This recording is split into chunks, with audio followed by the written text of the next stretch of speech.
merci. Tout d'abord, je tiens à remercier les organisateurs. Cette rencontre sympathique et un savoir pour les uns et une consolation pour tous.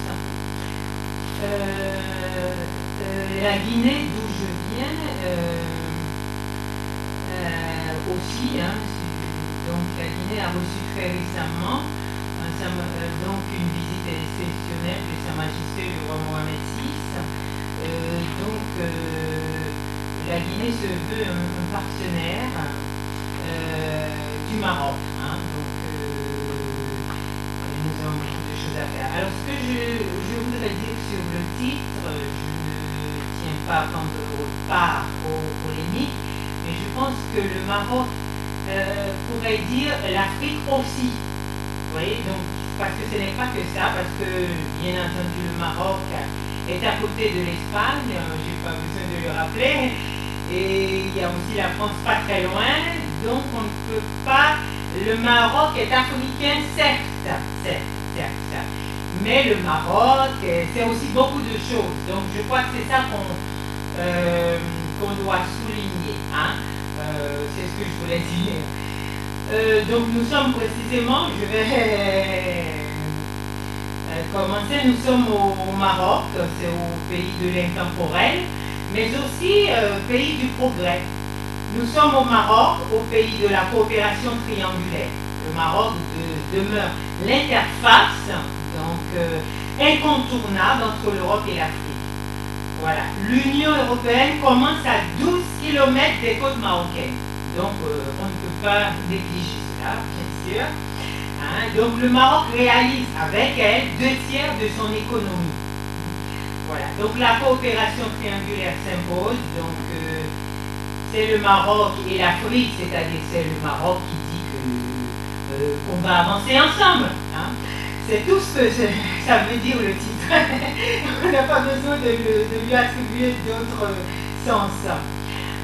Voilà, donc c'est d'abord un processus, la coopération triangulaire. Qu'est-ce que c'est?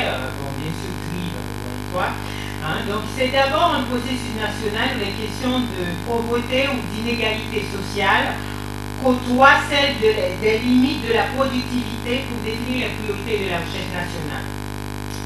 Voilà. Donc certaines questions auxquelles les pays du Sud sont confrontés sont communes à plusieurs pays, dont le Maroc.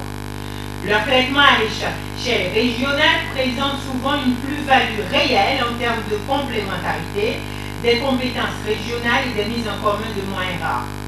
Compte tenu de la crise, ça, malheureusement, on est obligé de parler un peu de la lente croissance de nombreux pays du Nord et de leur politique de plus en plus tournée vers l'intérieur. C'est vrai que l'Europe s'occupe un peu plus de ces affaires. L'effet de retombée du développement du Nord sur la prospérité des pays du Sud s'est considérablement affaibli ces dernières années. Il est de ce fait indispensable que les pays du Sud envisagent d'intensifier leurs relations économiques entre eux. Donc, on n'aura pas d'autre choix.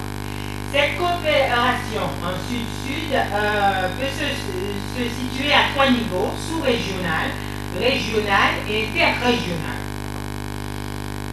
La coopération sous-régionale présente une importance particulière en ce sens que dans certains cas, elle peut fournir les assises de la coopération interrégionale. La diversité même des ressources humaines, naturelles et financières dont sont dotés les pays du Sud accroît les occasions de coopération mutuelle avantageuses envers eux. Mais il ne faut pas ignorer l'autre aspect de cette diversité. Alors, de même, dans les relations nord-sud, des occasions spéciales de développement doivent être accordées aux pays du Sud les plus faibles. De même, la coopération économique sud-sud doit se situer délibérément dans un cadre qui offre des possibilités spéciales aux pays du Sud les moins favorisés. Une action et des efforts concertés dans les 3 domaines suivants permettront à court et à moyen terme de réaliser des progrès dans la coopération économique sud-sud. Coopération financière, coopération dans le domaine de l'énergie, coopération dans le domaine de l'alimentation et du développement rural. Donc, 8 minutes pour vous m'avez dit une minute avant, un petit peu avant. Coopération financière. Les pays en développement continueront à assumer au premier chef la responsabilité du financement de leur développement et devront adopter des mesures énergiques